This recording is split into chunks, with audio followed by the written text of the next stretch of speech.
Welcome back to the Beauty Industry Leaders podcast. I'm your host, Sammy Kennedy, and today I am interviewing Sarah Smith, a well-renowned hairdresser from Perth, Western Australia. Welcome to the show, Sarah. Thanks, Sammy. I'd love to get started by understanding first more about your journey, where you've come from, and how you've gotten to where you are today. So when did you first get into the hairdressing industry? Oh, long time ago now. I started hairdressing when I was 15 years old, and honestly, it's not what I wanted to do.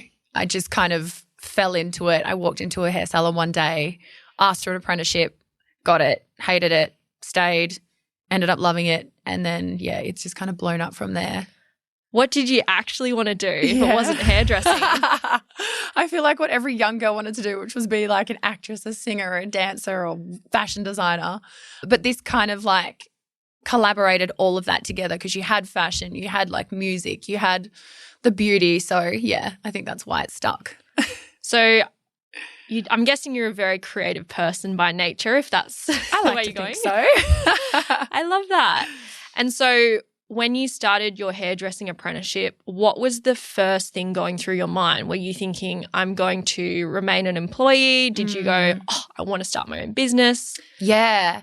It's funny, like ever since I was little, all I remember was thinking, I don't want to work for someone.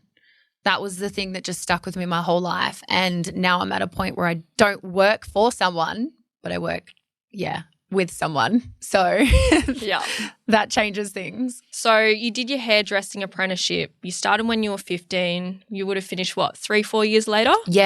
Qualified 3 years later. And then I went and worked on the mines for a little while. That was interesting. What were you doing there?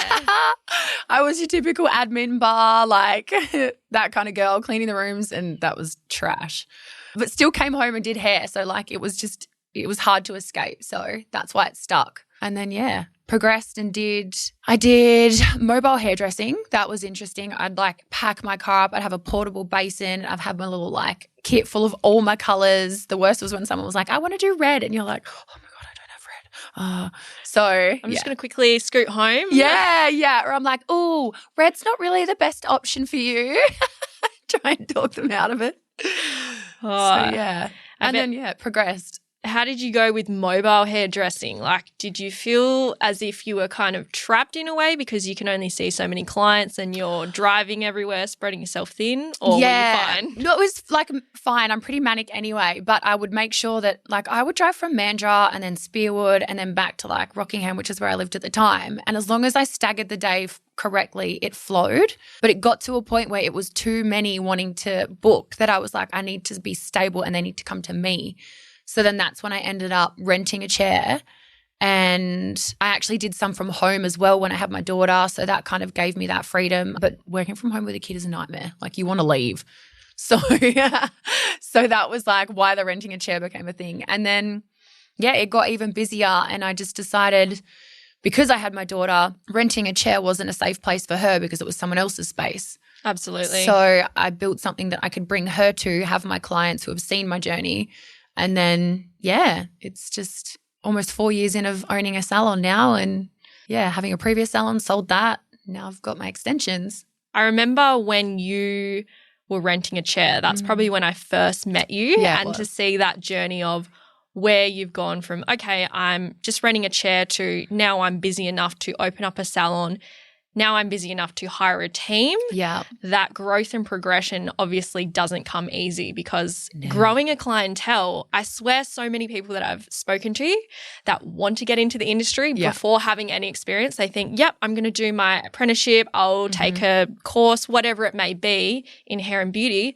And then they go, I'm going to start my own business. And they think it's going to be really easy. But until they're about 6 to 12 months in going, I'm barely able to pay myself. I'm just scraping by. What do I do next? You're like, oh, this is actually a lot harder than I think. It's so hard. It's so hard. And you would have also noticed that in your journey. Yeah. When you first started, social media probably wasn't a big thing back then, and you had to get clients through word of mouth or probably in the newspaper. Yeah. Well, it was like the fact that I had such a strong clientele was because I drove everywhere, like Mandurah, Fremantle, Rockingham. Like I had people coming, I dropped to Gidgee Gannup and 2J sometimes. Like, so there was literally a collective of people that would tell their friends, and then it created a hub and I was their key point. So that's how I built the clientele then. It wasn't through social media. I wish I paid more attention back then, but oh well, we're here now. So at what stage did you know that, hey, I'm a mobile hairdresser, I've got to go rent a chair? Because for some people here, they're probably thinking, I want to transition, whether they're doing mobile and then they want to go to renting a chair, or whether they're renting a chair and wanting to open up their own salon. Yeah. What point did you know that you needed to make that change? Oh, okay. So the mobile to renting a chair would have been, again, like having stability. Like it was too manic. I'd get too stressed. If, like I said, if I didn't have a color, I'd feel really guilty because I wasn't providing that service. So then renting a chair gave me a hub for all my products, and then it gave me a place to be more consistent with times and schedules, and I had a bit more flexibility than myself. And then when I went from renting a chair to owning a salon, it was just, like I said, working in someone else's space, and then wanting to give my clients something that I wanted to give them because I felt like it was lacking in that space. But in all honesty, if I could advise anything to anyone thinking about leaving renting a chair and opening a business, is don't do it, or have a really good long-term plan. Don't just think like, yep, I can do this, it'll be great 12 months in. No, like think about it 5 to 10 years. So I think a lot of people get into the industry and they don't have a plan. Yeah. Like I've worked with over 140 salon owners in Australia. I've had a couple in America and one in South Africa now. That's so cool. And not one of them has had a plan. I'm telling you, like respectfully, they are the most amazing people. They are incredible service providers. They're very professional in the way they provide the service. But when it comes to the business side, I ask them what's their goal. They say to get fully booked or to go and do whatever the insert bigger picture is here. Yeah. But what they neglect to do is, okay, what are the exact KPI breakdown? How much money do I need to make? Yeah. What does that translate into services? How do I manage my cash flow? And this is why we see so many businesses fail and people go, oh, this is too hard, I'm going to go work for someone else. Or they end up in FIFO, or they end up exiting, and then maybe they realize, oh, I don't enjoy this, I'll come back to it. Yeah. But it's a long freaking journey and a lot of mistakes to get to that point. So I think when it comes to planning, were you someone who at any stage in your business, did you ever have a plan? No, no. So yeah, like plan-wise, and this is like why I think it's so good that you're doing this podcast and people can listen to other people's experiences, because from my experience, I think the regret comes into committing to something that I thought would give me more flexibility. It does not. Owning a business and a salon and staff and wages and super and BAS, like the list goes on, it does not give you freedom. You have financial responsibility and it is big. I quit my 9 to 5 so I can work 24/7. I'm sure we've all seen that meme. It's so true. Yeah. You know, with all the different components of running a business, you actually have to become a business owner. And I think people don't realize that until they go, why am I not growing? So it's not just, hey, I'm great at hair. Hey, I'm great at beauty services. Hey, I'm great at customer service. By default, you have to be great at that. Yeah. But if you want to be a successful business person, you need to learn marketing, sales, social media. Yeah. You need to understand how to manage your cash flow. You need to think about, okay, if I decide to take on an employee, realistically, what are my costs with tax, GST? Then I've got to think about the bonuses.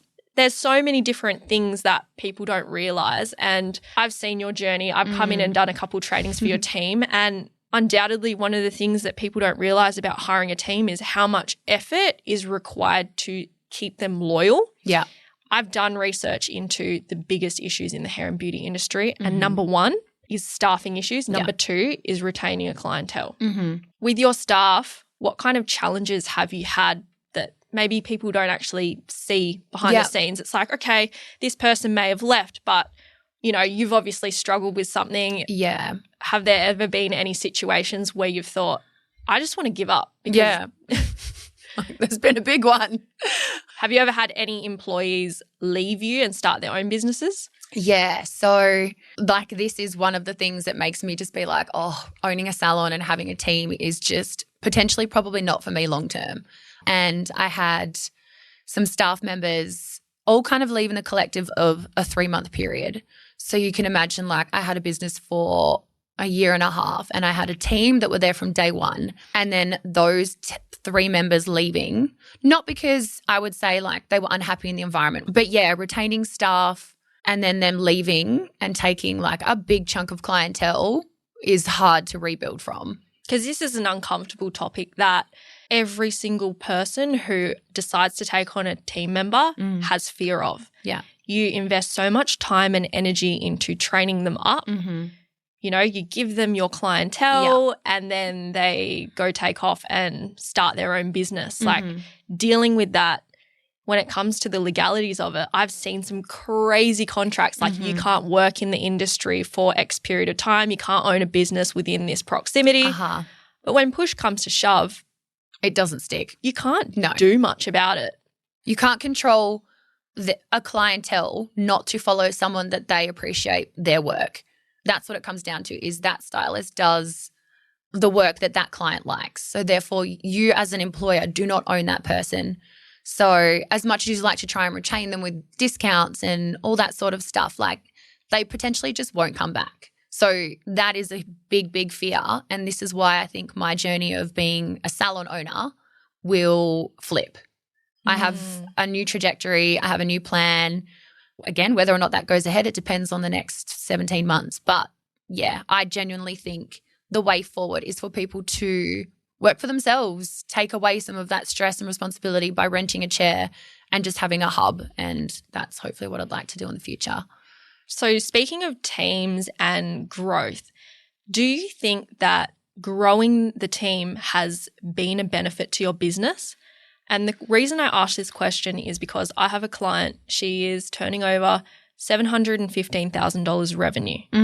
Her wages are $20,000 a month, and we broke down her figures. So she's making $59,000 a month, and her expenses, tax, GST, all her overheads plus wages is $57,000. Now, she's gone and added these team members in. We've just had to go do a whole break-even cost analysis, look at her profit margins and make sure that she prices for profitability. Yeah. But the reality is if she was working on her own, she probably would have had more profit than hiring a big team and not knowing the numbers. Yeah. And so this was the thing that I found, like the team grew so quickly, which was great because we were busy. We needed them. But then I couldn't keep track of everything and I didn't have time because I was working and then they were working and then you need your downtime, and I was a mom. I am a mom. And you just kind of, you lose it and then you lose track of it. And then when it's all gone, it drops and you've just got to, I think you've got to think forward. So sometimes hiring a team and having this big empire doesn't give you the life that you think you want. You know, I think a lot of people after COVID and stuff like that want peace and they want to just go to work and be happy and minimize the stress. And unfortunately, I'm making owning a salon sound really bad, but I've done it all. Like I said, I've rented a chair, I've worked from home, I've done mobile, I've had 2 hair salons, I've sold one, and now I'm at the point where I've decided financially I did better renting a chair. Yeah. Yeah. So. And out of all those different experiences, if you consider your lifestyle outside of all of that, when were you most fulfilled and when did you have the most freedom and flexibility? So this comes down to discipline as well. So I would have had the most freedom and flexibility before I opened the hair salon, but I didn't give it to myself. So work for the sake of working? Yes. Yeah. And I think I didn't give myself boundaries as in for my clients and saying, I do not work on a Sunday. I do not work on a public holiday. I just would be like, oh, well, I'm not technically that busy, so someone can watch my daughter while I do this client. And then it just became consuming. So that's why I was like, I need a team. Like I need someone else to help me carry this. And then, obviously moving forward and owning a salon and a team and all that, I look back and I'm like, wow, I really wish I just disciplined myself and my clients a little bit more to then have that freedom and not be obviously running this business that I'm now like, oh, how do I get out of this? So Absolutely. That's the hard reality, I guess. And some people don't talk about that stuff, and some people have been doing it for 20 years and they love it. So it just depends. And right now for me, I want more time for my life. Like, I think I'm hitting 35 this year and I've met my partner and we would like to have children, and I just can't see owning a business fitting into that anymore. So that's why I also started my hair extension brand, so that I have something that I still love on the side if I can't be as involved in the industry. Sounds like you've gone through such a journey. And I think everyone does in this industry because there are ever evolving trends.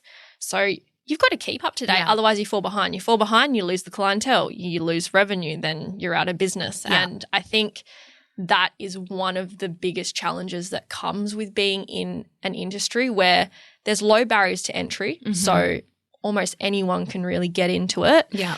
You have to remain so innovative. You have to constantly be thinking of like, how am I going to be better than I was yesterday? Yeah, literally, it's that fast. And it's not even thinking about, like, you've got to have tunnel vision for your vision and not constantly get distracted by your competitors and what kind of trends are going on. It's like you need to be the trend setter, not the trend follower. Which is exhausting. It is. Like, I've tried it. I'm not so good at it right now, but we'll get there again. You know, in your journey, you've done most of it on your own, but at some stage you decided, I'm going to go in with business partners. Yes. And I personally have had a business where my family have gone in with business partners. And I've had a few of my clients ask, should I have a silent investor? Should I have a business partner? And my personal experience is, if you want to build an empire and have your own business, do not take someone else on board unless they might be your husband, your wife, and they're going to add a complementary skill set, or it's going to benefit you in some tax purpose. But when we had business partners, we had one of the couples, they stole $25,000 cash off the books. And then we also had our other business partner. It wasn't him, but it was his girlfriend who started selling meth at the bowling alley. Yeah. So I know this is a bit rogue, but it's like, you need to know who you're dealing with, what you're getting into. And, you know, in the moment, they're going to sell you the dream. Yeah. And you're going to get so excited about it and start picturing this amazing future. But you can't let that emotion cloud your judgment of what could this realistically turn out. Best case scenario versus worst. And I think we always focus on the best. You know what I find interesting is when you are working with another business partner or you're a business owner, if you're in that company setting, you know you have to pay yourself a wage. You're not like a sole trader where you can just take money and give yourself a little bonus here and there and not pay yourself some weeks. Yeah. You need to be paying, right? Yeah. How do you go with, these are my in-salon hours, but all of a sudden I've got to account for the admin, I've got to account for the social media marketing. Are you paying yourself for those, or is that just kind of off the back end of your time? Yeah. So this is where this has progressed to. So I dropped my hours, but I retained the wage. And to them, they couldn't see the value in that. But though I was still doing social media, I was replying to emails, I was networking, I was boosting the brand, all those things on the outside. And then obviously dealing with your staff on the outside, like you're replying to messages at 10 o'clock at night. I need these hair extensions. I need this. We don't have that. Okay, I'll go and pick this up for you. Like, that's still work. And I think this is where that was the turning point where I was like, if they don't see everything else I'd done previously outside of being in the salon as work, then they're not going to see it now. And that's when it got nitty gritty because, yeah, unfortunately, me paying myself a wage while not working a 40-hour week, whatever week it was, they didn't see the value in that. And that's when I was like, oh shit, like I'm not being controlled, but essentially I am. And I'm also not being valued. Yeah. You know, when you're in a train and it says the disability seats and it's like, it's for pregnant women, it is for elderly or someone who is physically sick, and it's like, I've got really bad scoliosis. I can't stand for more than 30 minutes. It's like, I still qualify. It's almost the same thing. It's like, I physically can't see you doing the work because you're not on the tools. So then anything else you do is no value. Yeah. Yeah. And that's honestly, like I said, that was a big turning point. And I was like, oh shit, like I need out of this because I don't want this to be my life forever. Yeah. So throughout your whole journey, it's a big one. have there been a few moments where you've just wanted to leave the industry altogether? Yes. Yeah.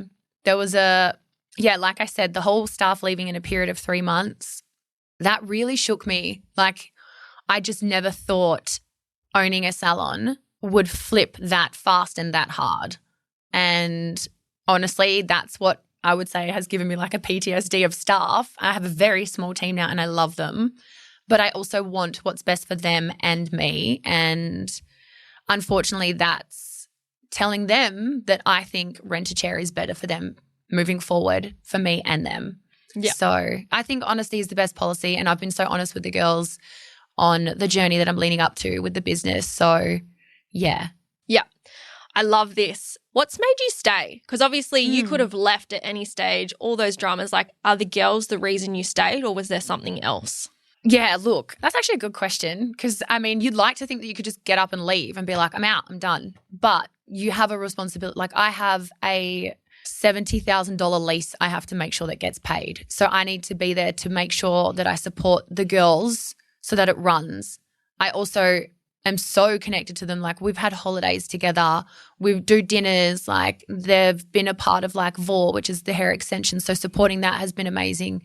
And they've had losses in their lives as well that have made me really care for them. And yeah, you nurture them and you see them from like day one becoming something bigger. And yeah, you create a bond and you don't want to just up and leave them on their own. But yeah, look, the responsibility of a lease, like I said, you can't just leave. You're committed. So unfortunately, I can't completely leave yet. But one step at a time, yeah, hey? Baby steps. What journey did you have to go through to become the person you are today? Yeah, I guess it's a lot of self-reflect, and my personal life has had quite a big impact in me becoming who I am. Relationships, family, friends, all that sort of stuff. There's been a really big chunk of that happened a year ago, that I decided that I don't want to serve other people. I want to do what's right for me now, because you hit this point in your life where you're in your mid-30s and you really value yourself, I think. Like, I feel like you get to a point where you see yourself for what you are, and that is a human being that wants to enjoy their life, keep other people happy, but at the same time progress with what feels true to you, if that makes sense. And yeah, like, it's just one of those things. The journey has been long. It has been tough. It has been beautiful at the same time, because without the bad, you don't get the good. Without the good, you don't get the bad, and that's what perspective is. So I think learning all of that over the years has brought me here. I couldn't agree more. I guess the other thing is you've spent your 20s figuring out who you are, and then as you're getting through your 30s, you're realizing I don't have forever to be wasting with people who don't value me or who don't add value to my life. Yeah. And being in the hair and beauty industry, you are in a place of service. And so it's very natural to be a nurturing kind of person and be great at customer service and put everyone's needs above your own. And you see this especially with people who start out. They will bend over backwards to everyone's needs and demands. Yep, you want an appointment at midnight? No worries. Literally been there and done that. You've just gone through a breakup? I'll give you a free treatment. Like, it's so bad because you are decreasing your own value. Yeah, for sure. And you sacrifice so much to keep other people happy, and people pleasing is undoubtedly so detrimental. Like, don't get me wrong, you can create a great relationship where people do appreciate you, but there's a lot of people out there who take it for granted and then it becomes an expectation. Yeah. And once you've broken that boundary once, then they will keep doing that thing to you. And you see this with people who cancel appointments, they no-show, they aren't respecting and valuing your time. And you also see this with team members. If you are giving them, I guess, you're excusing them from things where they should have been warnings, then they go, oh, well, I've got away with it. Maybe I just won't come to work on time. It'll be fine. I'll come 15 minutes late. Yeah. That's a big one. And it cuts into your profit margin. It does. It really does. And it's, again, like, I'm so sick of like mentioning social media, but that's the way of the future, unfortunately. So with my girls, when they don't do a post, they don't get their bonus. I'm like, I'm sorry, but my business is a hub for you to grow yourself. And I think a lot of staff get lazy and forget that. But then I think a lot of employers don't want to encourage that too, because they know that when that staff member leaves, they can potentially take the client that now follows them. And this is where I think the evolution of hairdressing is going to progress in more and more people renting a chair, because I would love to help people do that. We've got a girl that's just come in and she's started herself, and oh my God, the questions. She has questions every 10 minutes. But I'm like, do you know what? Like, I want to help you so that you feel secure and you do a good job and you don't make the mistakes I made. And this is why if I do what I do with the girls, I'd like to teach them the same before they just get thrown in the deep end. I'll be like, no, I got you. The next couple of months we're going to start transitioning, and then, flow on from there. When you're working solo, you are undoubtedly a lot more motivated to learn how to get the clients and retain the clients. When you're working for someone else, it's easy to go, well, you get a you're wage. My employer. You're meant to bring in clientele, and I'm just here to rock up and take a paycheck. Yeah. And that's the other thing I've seen happen is you've got an employer here and they hire someone and they expect the person that they're hiring to bring clientele into their business. And then the person that is getting employed, they're expecting the employer to bring them clientele. And then there's this big miscommunication of, well, I don't have work for you and I can't afford to because I'm a small business. I'm not a big corporation that can just, hand out money for nothing. Yeah. And it's like, where are these expectations being set in contracts? Like, where are you understanding as an employer you need to help them generate clientele, or they need to be responsible for bringing their own clientele? I think there's something that needs to be spoken to that more in business, because if you're hiring someone and it's not like you have 3 months of their wages in a savings account for if there aren't clientele, that can be a huge kicker to your business. Yeah.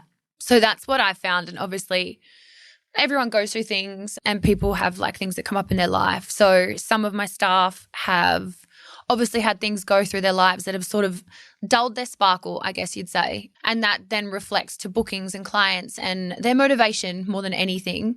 So I guess trying to keep a positive environment for them, but also, which I'm pretty slack at this, but luckily the girls are there so I can have chats with them throughout the day. I don't have to be like so structured, like we're having a meeting this date, this time. I can sort of say to them, hey, how you going? Like, I need you to make sure you do your social media because you can see that it's quiet. So I need you to push this a little bit more. I'm only one platform, you're also another, and that gains more awareness. So I think checking in with your staff and just reminding them, like, it's quiet. And sometimes I'll say to the girls, I'm like, look, we're going to have to keep the orders a little bit lower this week. Like, it's not been as busy as I'd like it to be. So obviously their wages come first. So unfortunately when it comes to stock, I'm like, work smarter. Like, you know how to mix a 8 with a 6 to make it a 7. Do it. So things like that. Yeah, that's the reality of it, I guess.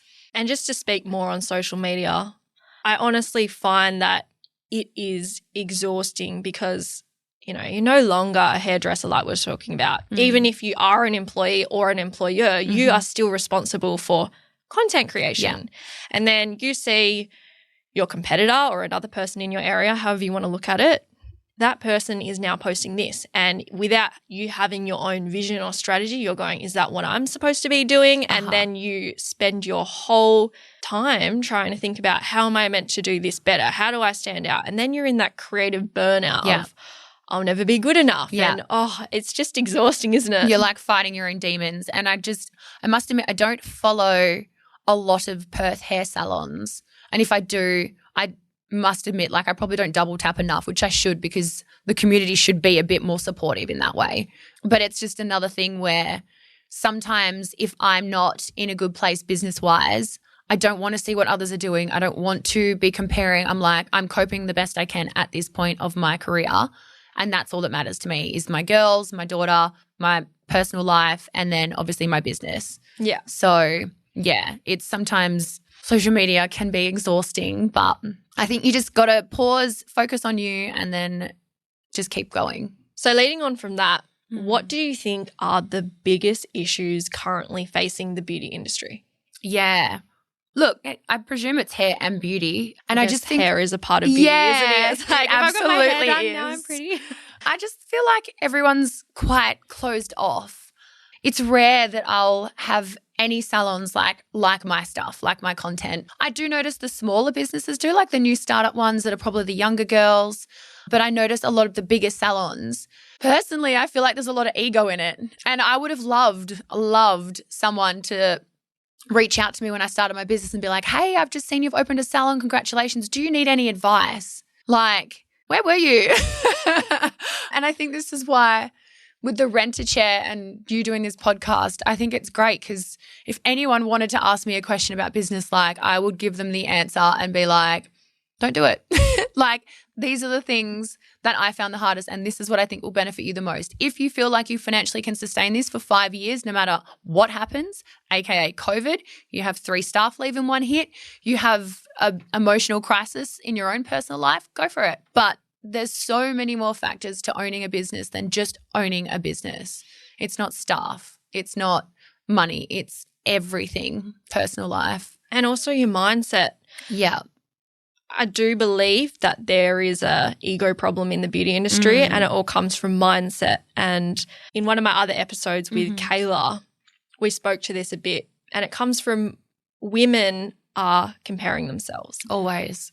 What work has she had done? What's her hair color? She got eyelashes. How does she look like that? What clothes, what brands is she wearing? And it's this constant comparison. And it's like, but why? And it was so interesting. I was sitting in the coffee shop the other day and I didn't have any earphones in. I was just listening to the conversations around me. And there were 3 pairs of women in the space of the 3 hours I was there that came in and all they did was talk about other women and they were just tearing them down. And it made me feel really sad because I sit out here and I go, what do you have to gain out of that? If you are happy and you're secure within yourself, what do you have to gain? Like, does that make you feel better about yourself putting someone else down?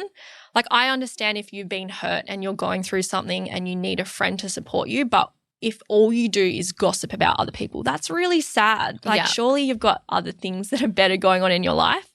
And when we look at these bigger players, it's really easy to look up to them at one stage and think, wow, you're amazing. And I think this about celebrities. I think this about influencers. And then when you actually meet them, you're like, you're just another person. Yeah. Yeah, you are just another person. Yeah.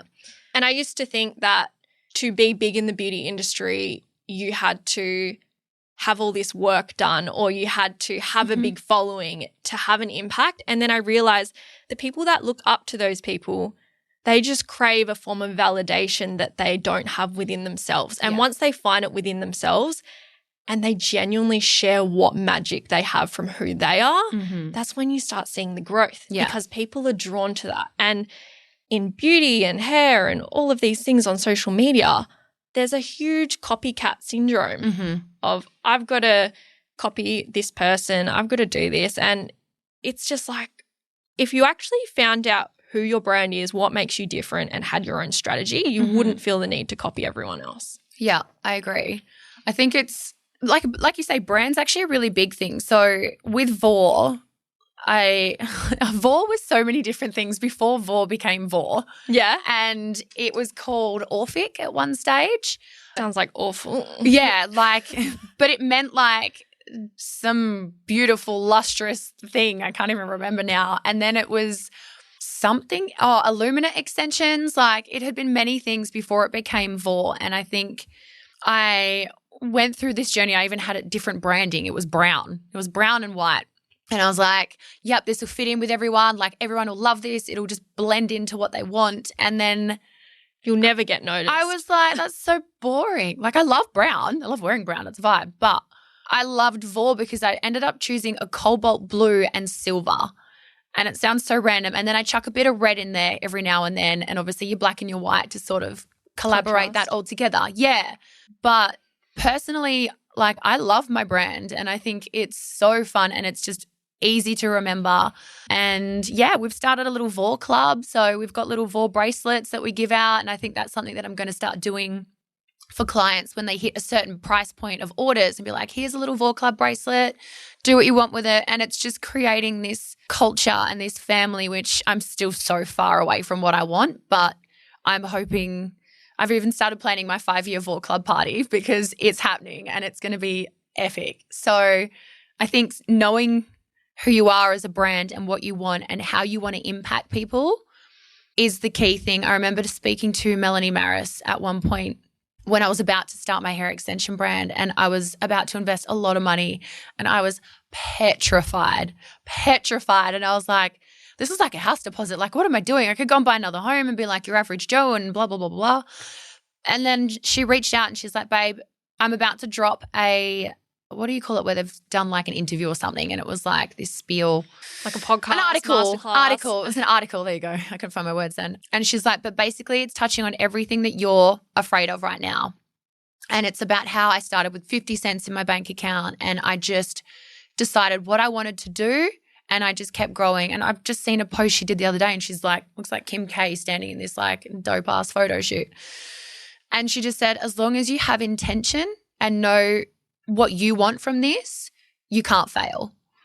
And like, it gives me goosebumps now. And I'm just like, I know my intention, and it's to make people feel good. It's to create a space where hairdressers can come to me and be like, hey, I need your help with this. Like this has happened. And I'm like, yep, I'm here for you. Like, if it's not me, hopefully I have a team that will help them in the future, and not be this wall on a website that is just like, send your email through here. I'm like, no, I want there to be like, oh, you use Vor, how did you go? Oh, you use this, how did you go? So I think knowing the brand and what you want it to be long term is the best. And that's where I think I failed with my hair salon, is that I just saw it as a salon and a business. Like, the name's beautiful, and obviously like the salon is stunning, but that's not enough. So I think every salon's stunning. Every salon, and that's the thing, has it doesn't matter anymore, level of Instagram aesthetic, and it's like you have to buy into the community, the prestige, the value. With your brand, I think it's really easy in those starting stages to go, I'm just going to be Sammy Kennedy hair artistry, or Sammy Kennedy lash tech, or insert whatever service it is. And people don't think, once again, ahead into that 5-10 years of, if I ever wanted to sell this business, I literally cannot, because my name is attached to it. No one's going to buy my name and go, oh yeah, I want to do this. Yeah. The other thing with your brand that a lot of people fall victim to is, I see these brands doing well and I'm going to mimic their branding. So if you were to pull your phone out right now and type into the search bar, hence don't do brown. Actually, I'm going to show you. I'm going to do this right now on the podcast. So I'm going into Instagram and I'm going to type in the word aesthetic.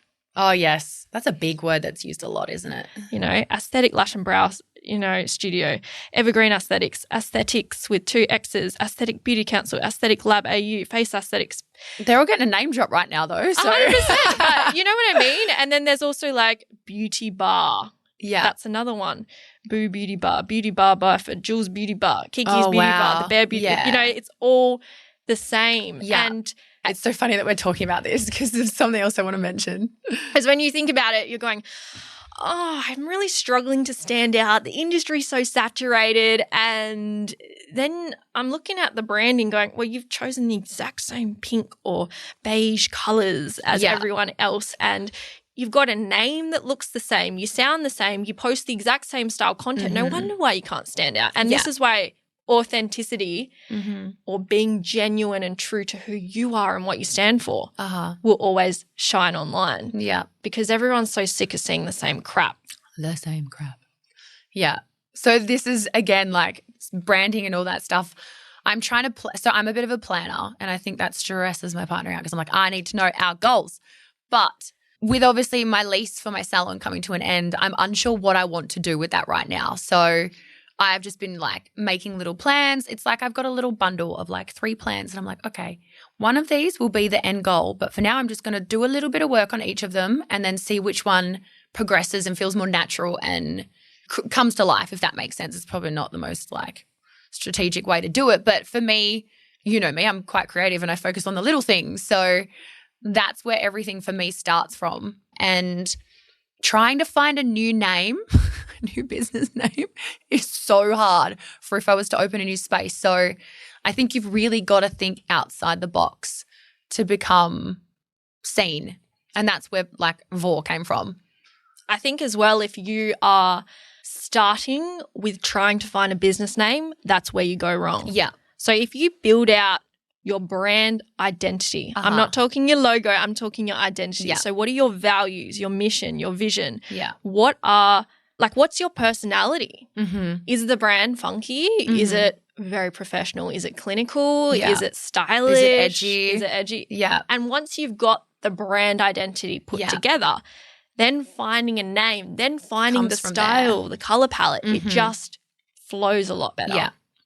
Yeah, I agree. Branding 101, right? It's just like, okay, I have so many people come to me and they're like, yeah, I've got a brand. You have a name. Logo. You have a logo. You do not have a brand. And your brand is the greatest investment in your business. I agree. Because your brand is what will cultivate a loyal following. Your brand is what will live on forever. So if you look at brands that come and go, they usually don't have a strong presence, community aspect, a mission that people want to get behind. Yeah. If you look at the brands that have lasted forever, it's because they've built a cult following. And that's the thing. You want your brand to not just be a pretty logo or a stunning salon. Stunning salon. I sound like stunning stallion. Yeah, you don't want it to just be a stunning salon. You would want it to cultivate, I guess, a cult following, a loyal fan base of people that will follow you wherever you go. Yeah. But also I think you want to fan them up too. Like, absolutely. I think that's a big thing that I found with the salon is that obviously like you need to create a connection with your clients, whether it be in the salon, outside the salon, and supporting them and make them feel supported and seen and heard. And that's the same with, again, the extension thing is that the bracelets and like making the people who buy from me make me feel like I'm like, I see you. You're here for me. I'm here for you. And this is what we are. A community. So, you can't have one without the other. You cannot have a business if you don't have clients. So you need to make them feel a certain way so they come to you. And that's how that works. And that's how a business works. And obviously I've learned that over time. The community aspect is huge. I think today we have social media and we are sitting there scrolling on our phones at a lunch or a dinner with our friends and feeling like we're missing out if we're not on Instagram and TikTok. And TikTok and Facebook. I'm so and every behind other with thing. it, but it's so consuming. But if you actually sit down with someone and you have a conversation with them and there's no phone, they'll remember you more from that than a post you posted. And sometimes that's the only time that they actually aren't forced to be on their phone. Yeah. It's the only moment that they have to themselves to connect with someone. And this is why you see so many people open up to people that are working in the beauty industry. Like we all get called a therapist and there's a reason for that because you're actually sitting down and connecting with someone, having those conversations. So, you know, if you're not treating your customers with that level of connection, then they're going to find someone else. Unless they don't like talking at all and, you know, they'd rather put their podcast in or and some people music. do that silence, That's like the fine. silent service now. We don't have that because I'm a hairdresser. I'm naturally a talker. So sorry. But on that as well, there was one other thing that I've wanted to say is I started listening to a podcast called The Diary of a CEO. Oh, I love it. It Stephen is Bartlett unreal. is amazing. And I am just like, I've listened to it twice now and I'm going to listen to it again because I'm just absorbing different parts at different times. And there's so much wisdom in it coming to business, relationships, perspective. Like I cannot recommend that audiobook. It's not a podcast enough. See, it is a podcast. It's a video. Is it? It's a YouTube podcast as well. I'm listening to the Audible. So Diary of a CEO was actually what inspired me to start Beauty Industry Leaders. Oh, stop. That's so good. I remember jumping on and listening to a few podcasts in the beauty industry and some of them were just meh. Nothing wrong with them, but it was just kind of like gossiping. And Sure. I didn't love or see the value from it. Yep. And I was like, what if we had these powerful conversations around the behind the scenes? Because in social media, we see the big salon, the big team. I just went on another trip to Bali. Yeah. I've been flown over to America. And it's so easy to look at that and think, oh, I'm not good enough. I'm not doing enough. that. Yeah. And when will it ever happen? But But it doesn't matter. I want to get these people onto the podcast and ask them about their journey because more often than not, It's not as great as it looks. well, no, it can be once you've done the work. Yeah, exactly. But it's also, it wasn't, I just got this there. stage doing nothing. And I think you've got to grind. Yeah, you see all this stuff online, like I work 4 hours a week and I make this much money and I do whatever I want. But it's like they show that part, but not the here's the 8 years of struggle beforehand. And the working Sundays and public holidays. And for sure, which I know 90% of those bigger ones would have done. Absolutely. And to be exceptional. Exceptional. To be exceptional at something, you need to put in an unreasonable amount of time into it. And this is the thing. It takes 10,000 hours to become a master at something. And if you do something once and say it's too hard or it didn't work, you haven't tried enough. Yeah. And I always say business is a brutal sport. Uh-huh. There are no rules. It is not fair. There is no handbook. It is work it out. Like, yes, you can go get a business coach. Yes, you can go get a mentor. Yeah. But there are some things that even if you do the right planning, you still don't have the foresight for. And it forces you to become this resilient person that has to endure the challenges and creatively problem solve. Yeah. I don't think everyone has what it takes for business. And there's nothing wrong with that. Yeah. Because if everyone was an entrepreneur, we'd be screwed. How would we? You know what I mean? Like, but I also believe that there's something that is within everyone to give it a go. Yeah. And unless you give it a go, you'll never know.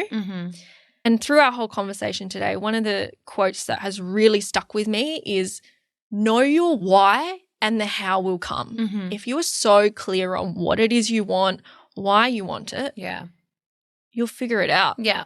The solution will present itself. And sometimes it's not always in the way you want it. Yeah. But there is always a lesson. There is always a stepping stone that will help you get there. I agree. If you're on the right path. Yeah. My biggest lesson at the minute is customs. What's happened with customs? Give us the rundown. So obviously I started my hair extension brand and it's been great. Like I've done it basically for like 2 solid years now, and I've never known nor been advised or read anywhere that when it comes to obviously doing your orders from the hair supplier, which is in China or wherever it comes from, is that you need to make sure that they are declaring it correctly so that it goes through customs and the GST is added. My order that's just come through has been flagged because the supplier didn't add GST. So now they've held it up and they're doing a check through all of my orders now, and it's just turned into a nightmare. But now I know you need a customs broker, so I've engaged with a customs broker and we are resolving the issue. But it's not to say there wasn't any tears.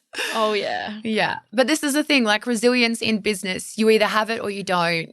Like honestly, sometimes you just got to laugh it off and be like, well, that'll be fine in 10 years' time, I'm sure. So true. Like customs is the worst. So for anyone listening to this, obviously I'm a business coach in the beauty industry, but outside of that, I also am involved in family businesses.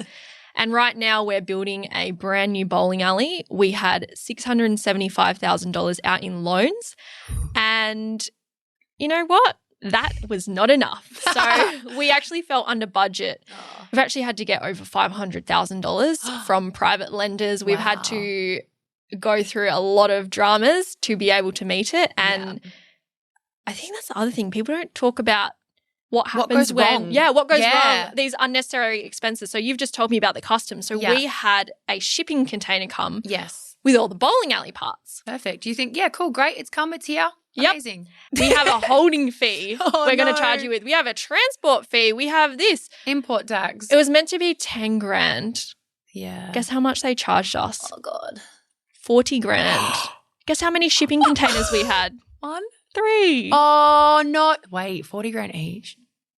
Quick maths. Wow. So imagine you've got $675,000 and all of a sudden, $120K. I have to pay this to get my business to go. The bowling lanes. If we don't have the bowling lanes, there's no bowling alley. That's where I'm at. I'm like, if I don't have the hair, I have no business. So absolutely. You just have to take it and move forward, I guess. And even then, it's like, some people go, well, you should have known, but it's like, but how? Where do you find that information? Until it happens to you and then you're forced to go do some research. It's like, it's not like you sit there in anxiety thinking, okay, what are all the things that can go wrong? Okay, I'm going to research every single one of them. Like, you can't live in life thinking it's going to go wrong. Yeah, you can't live your whole life being in fear. And there is a level of like, yes, you need to do your research, but you know, but again, it comes when you're running a business, how much time do you have for research on top of like ordering all these things and doing that thing? Like it's not for the faint-hearted, put it that way. No.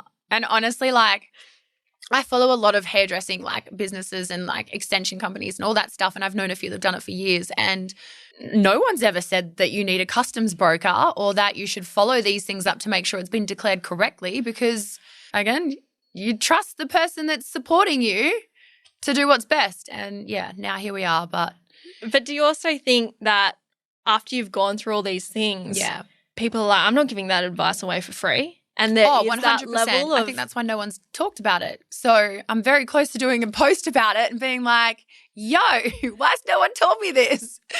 And honestly, I hope it does help someone in the future, whether it's for extensions or I don't know. Apparently it happens a lot with jewelry. The lady from customs was like, they do this all the time. They keep it a lower value so that they don't pay tax and you don't pay tax. And I was like, cool, I thought I was. So what's my bill?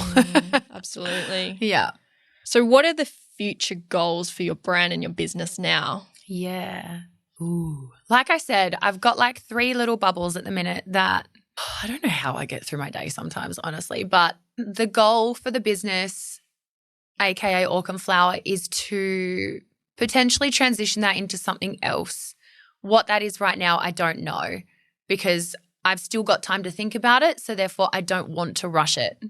But for being my new baby, from day one, I've wanted that to be a club or like a community, or potentially be like an event where people come, hairdressers come, stylists come, their clients come, and we all get to be a part of something that we've helped someone feel better about themselves, or that hair salon now reaches an even higher target because I've given them a product that they're happy with and their clients come. And I just kind of want Vor to be something that isn't just something that people buy.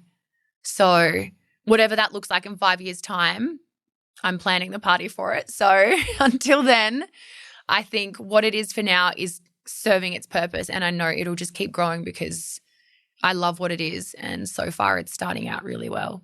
I love that. And just future pacing a bit more, how do you envision the hair and beauty industry to be in 5 to 10 years' time? Yeah, that's actually a really good question.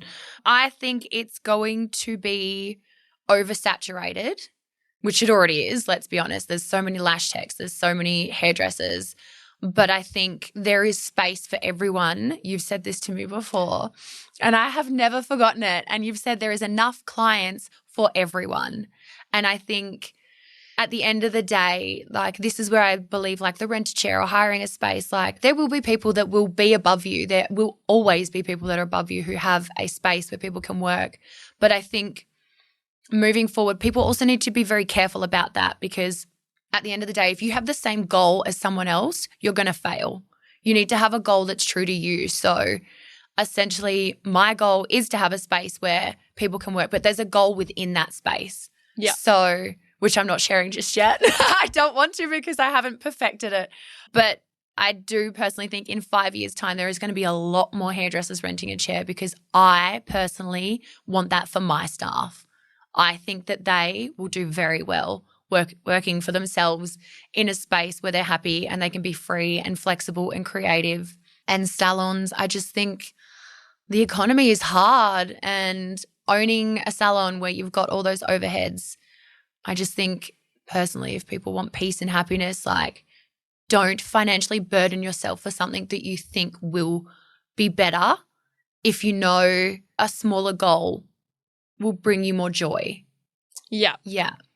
I think there's almost this pursuit of fame versus fulfillment. Agreed. And that's a really good way to say it. You sit there and you're like, I want the fame of social media and having this prestigious salon and the life. team. Yeah. And when you actually see how much time, effort, sacrifice goes in, like something's got to give, right? So if you think that these people have perfect balance in their lives, you got to be joking yourself. Like it can happen, don't get me wrong. But, you know, if you have a big team under you, you're also spending a lot of time managing your team. You know, it's like having, 15 children. Are you but happy? Worse, Are you because doing they this? can be hungover. I can't come to work today. I'm so sorry. Liar. Yeah, I've just got period cramps. Yeah, literally. Oh. I think it's a really powerful thing to think about. It was like the future of the beauty industry. Mm-hmm. Because there's a couple trending topics that I'd love your thoughts on and Yeah. advice. I have my own beliefs, and also for anyone listening, I totally respect if you don't agree with what I have to say. Mm-hmm. And I also come from that Always. place of trying to understand other people's opinions. Yeah. Two things. One is beauty Uh-huh. is a luxury. It's not a necessity. Yeah. And the reason I believe that it's a luxury, as much as people want to say it's a necessity, if you look at Maslow's hierarchy of needs, the things you need to survive as a human, food, shelter, water, I'm sorry, but hair extensions and eyelash extensions are not on there. Like, getting your brows done. And to even think about this topic further, when COVID happened, hairdressing probably was one of the services that was semi-allowed to operate still, but every other business had to close. Mm-hmm. And I think trying to treat these services like they are a necessity, to some people they are a necessity. Like, I can't live without my eyelash extensions, I can't live without having my brows done. But when you're getting into an industry where it's not like life or death, food or water, where I people need it make to survive, sacrifice. then you need to be aware of that. Uh-huh. And you need to consider and cater for that for your marketing. So when it comes to financial crises and you're freaking the fuck out, which, to be honest, they're never going to stop. They'll come, they'll go. They'll come, they'll go. And I think it's an emotional thing as well, right? I'm so stressed out. I'm going to get my hair done. I'll feel better. Yeah. They will come back. Uh-huh. But when we look at these services, if you're dealing with a saturated industry, a saturated market, your responsibility is to learn how to market yourself so you are different and you do stand out. Mm-hmm. And also, you cannot keep devaluing your service prices because a lot of newbies come into the industry, or there's people who have been in the industry for 10 to 15 years and never put their prices up. Yeah. Or maybe by like $10. Yeah. And what that's been doing over time, in my opinion, is devaluing the way people see the beauty and hair industry. So when it comes to services, it's like, no, I'm only paying $100 for a full set of lashes, or I'm only paying $30 to go get my brow waxed and dyed. Yep. And when you speak about the saturation, because such a large volume of people can come in with low barriers to entry, they're also blow-ins. Yeah. They don't stay long. Yeah. 80% fail within the first 18 months. Yeah, wow. And so if you've got all these new people coming in charging really cheap prices, then because there is a huge amount of new people coming in, the people who are well established and know that they need to be charging X amount to meet their overheads, to cover their tax GST, to pay themselves a wage, it's not like they're charging it because they think they have to. Like it's because 100%. Sorry, it's not like they're charging it because they want to rip everyone off. Yeah. I actually have. They do have to. I have to, look after a team here. I've got to look after my business. I can people please and, charge cheap prices, but what happens to my profit? Yeah. There is no business left to run. Uh-huh. And that's a big thing, I think, that I learned obviously over time as well, is that our products, so the things that we buy, that Lash Techs would buy, everything goes up. I think it's like a couple of % every year without fail. They will put their prices up. So we then have to reflect that. But then that also comes in with everything else that you have to cover. So I think when people come in and undervalue the industry, the people above are like, well, shit, like, how do I retain this price and the level that I need to when there's people doing this? And that's actually a really hard question, because we've had to put our prices up a few times.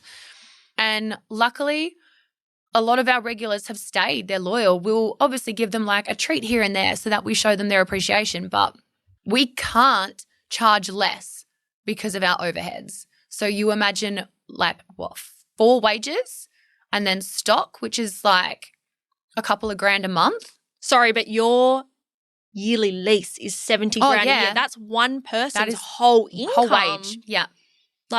So you chuck that in the mix, and then you've got products, you've got insurances. For people who aren't hairdressers that potentially will listen to this, or like people who aren't business owners who are clients of hairdressers and beauticians, like we have these spaces for you so that you can enjoy it, and we put the effort and we put the time and we do the service and we do the training. It is all for you. So what we give you can't be free. It can't be cheaper. And if you want good quality, that's what you pay for. And this is why I think when people question, be like, oh, it's gone up, and they're like, yeah, we've advised you, we've sent emails, like, unfortunately, this is what the increase was.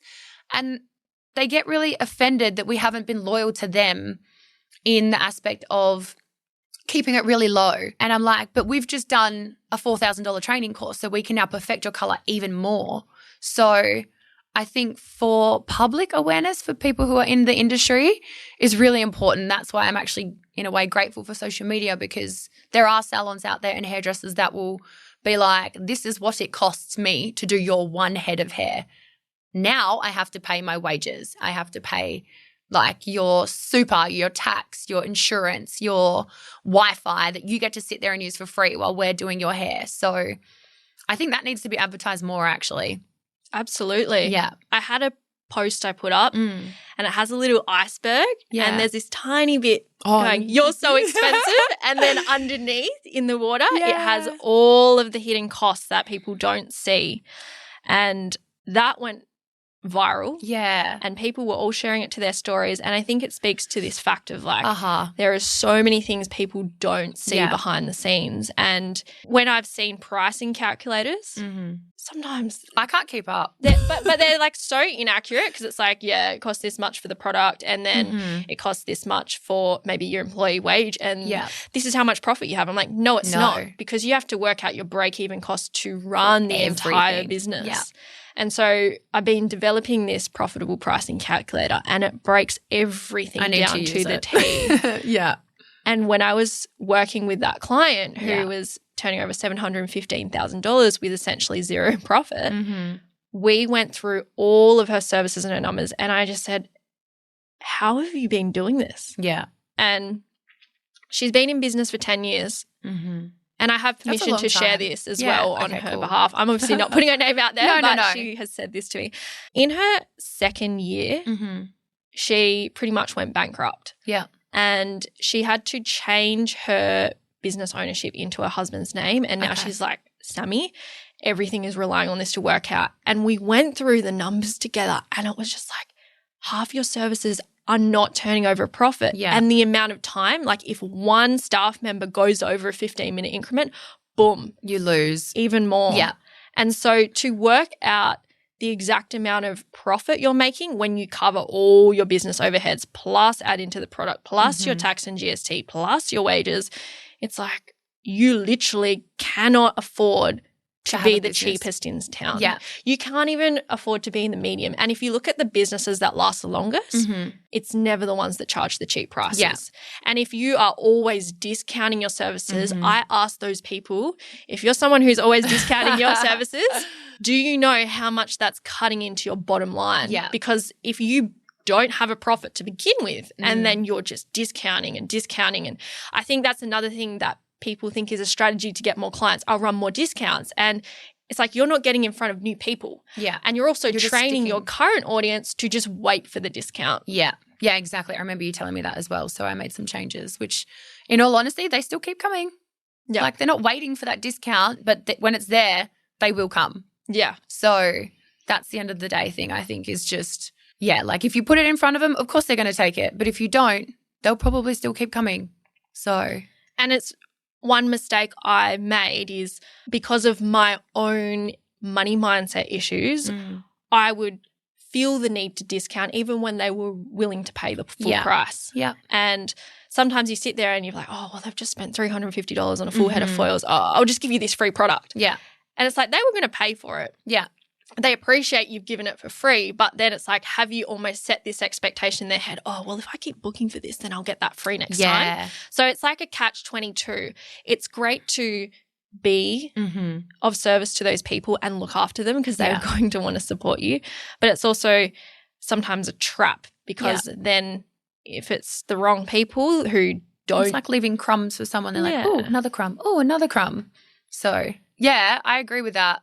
I love it. Can you share a memorable experience that has had a lasting impact on you in the hairdressing industry? I need to think about this one. So a memorable experience. Do you know what? Okay, this is I don't even know if this is one you want to use, but it's not even an experience. It's a skill that I learned that I've noticed a lot of my clients have loved from day one. And they're like, how did you learn that? And there was this hairdresser when I was younger, and she was amazing. She was erratic. She was blonde. And I remember her being 35 actually.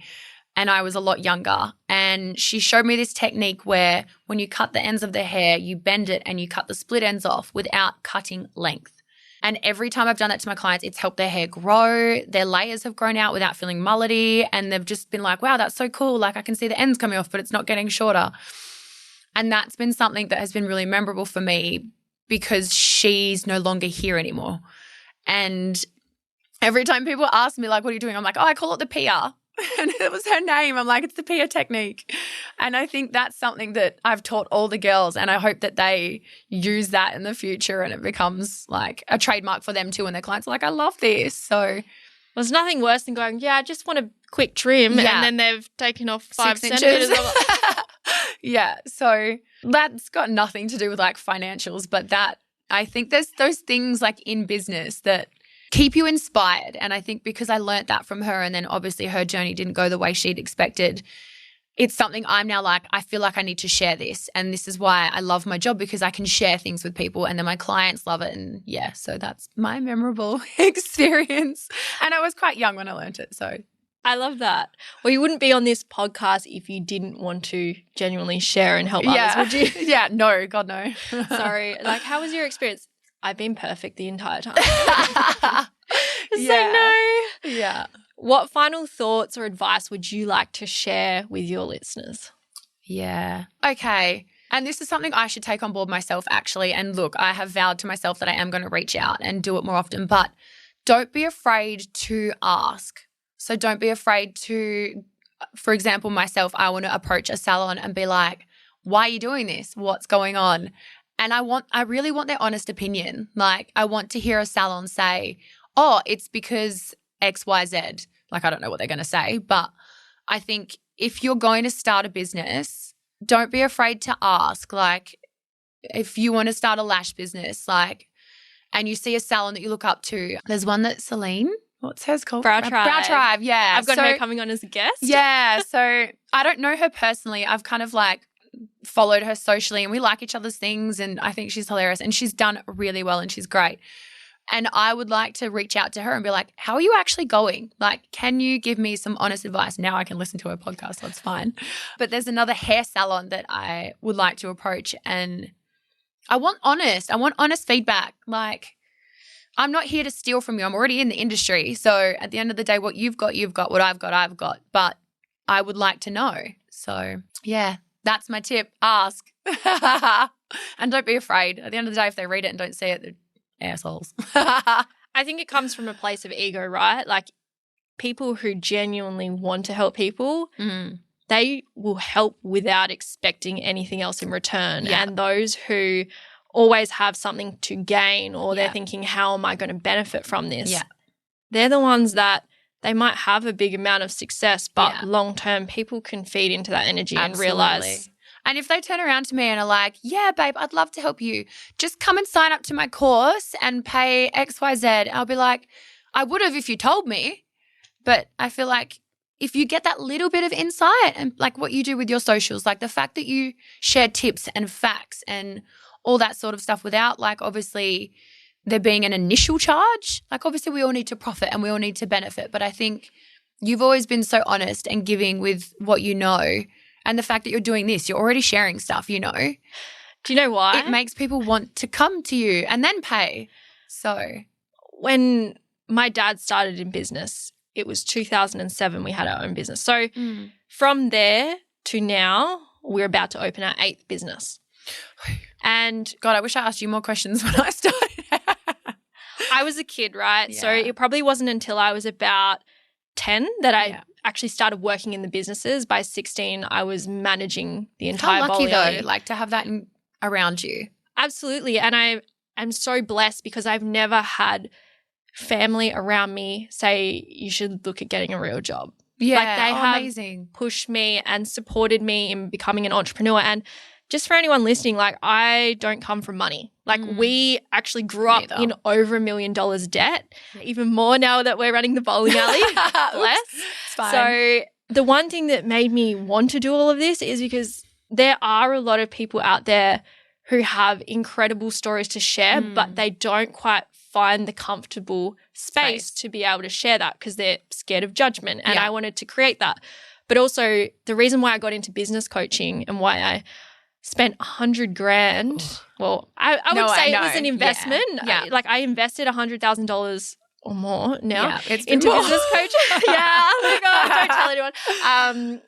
Is because I wanted to be the person that could either create those conversations or connect people to be able to succeed in business. Yeah. And no one was mentoring or guiding my dad. Mm-hmm.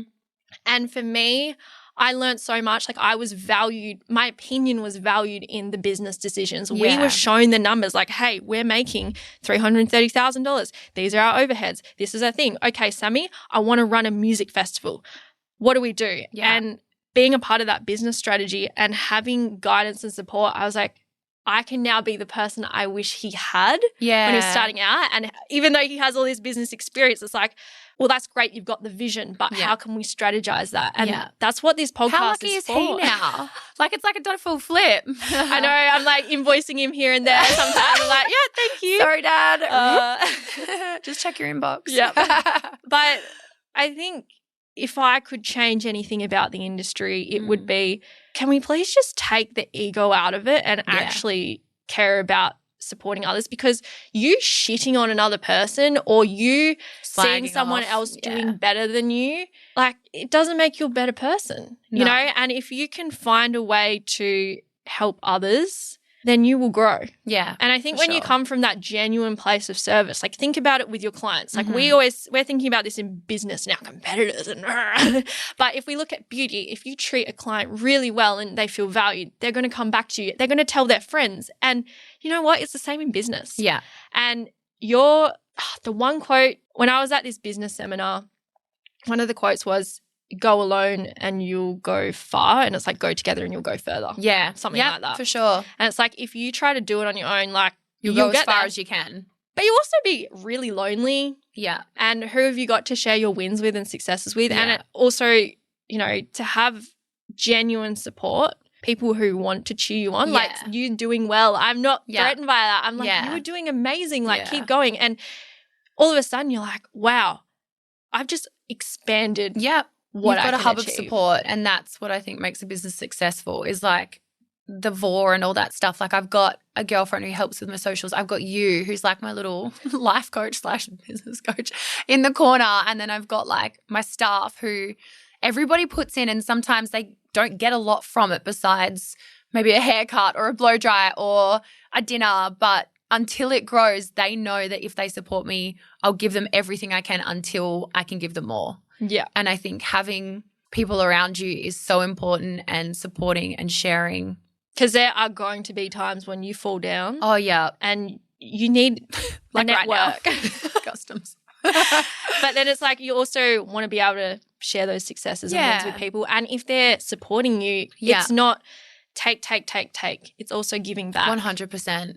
And it's that flow of energy. Like I've seen a lot of people who are all take, and they might have a lot of success. Yes. But then people start to figure out what's going on, and they're like, oh, I don't know how I feel about this. Yeah. Because attraction-based marketing is my favorite way of growing a clientele. Yeah. When I did business coaching, I remember when I first started out, in the Facebook groups, it would be like, I'm a business coach. I've got 9 years experience, 10 years experience. DM me here. Or it might be, I've owned a salon for 10 years and it's just very ego-y. Mm-hmm. But if you just answer the damn question that they want, then they're going to reach out to you. This is what I mean. Like, help. Give them the answer and they'll support you for longer. Yeah. So, yeah. And also, I know we're trying to wrap up this episode, but when it comes to your clientele, something that has worked really well for the clients that I help, when someone asks you for your prices, don't just send them the price. Yeah. Ask them the question, what is it that you're looking for? Like, what are your dream outcomes? what is it that they actually want. Connection. And make sure that they feel like you're listening to them. Yes. And then also maybe they're actually booking in for the wrong service and steering them in the right direction for what's actually best for them. Yeah. I literally did this the other day for a girl for extensions. I was like, I can't help you with what you need. And I sent them to another hair extension salon because at the end of the day, I'm not afraid to give that business what they expertise in. And I would like to think that if it ever comes a full circle, it would be the same. So, well, it's like doctors, right? They have a referral system in place. I can't give you a filling. Sorry. It's not my job, but here's a dentist. Exactly. Yeah. And then they'll do vice versa. What's in your scope of practice? If you can service that person and give them the best thing, then go for it. But, you know, are you stuck in a mindset sometimes of I want to take the client because I need the money, or you are going, I want what's best for the client? I mean, I'm not sad about letting that go because I was like, oh, damn, that would have been nice. But, yeah, I agree. I think it's one of those things you've just got to – again, community. It's about community, and we are all here for a short time, not a long time. So make the most of it and help each other out. We'll do fine. I love it. Well, Sarah, thank you so much for taking the time to jump on. We actually covered a whole lot of different things in there. I don't even know what the golden nuggets are because I'm just sitting here going, I'm that ADHD person that's like, these are all valuable, just to highlight the whole page. Yeah. But how can our listeners connect and follow you in your Vor journey? Yeah. So, I mean, again, social media, Vor_extensions is me. Otherwise, Sarah Louise Hair is me as well. We've got our website and all that stuff. But, yeah, social media at this stage is the best point. We're going to start a blog on our website soon. So that would be really cool. And, yeah, hopefully touch on things like this and, yeah, go from there. Well, I hope that someone listening here is inspired and would love to be a part of the Vor community. Yeah. I'm looking for my bracelet, like. Oh, doll, it's coming. Don't you worry. I love it so much. Well, thank you so much. Thank you for listening in to the Beauty Industry Leaders podcast. I'm really excited to hear what your takeaways are. Send me a message at Sammy Kennedy Coach if you have any questions for our upcoming episode. We'd love to feature you there. Otherwise, have an amazing week and thank you. Woohoo! Audience exclusive.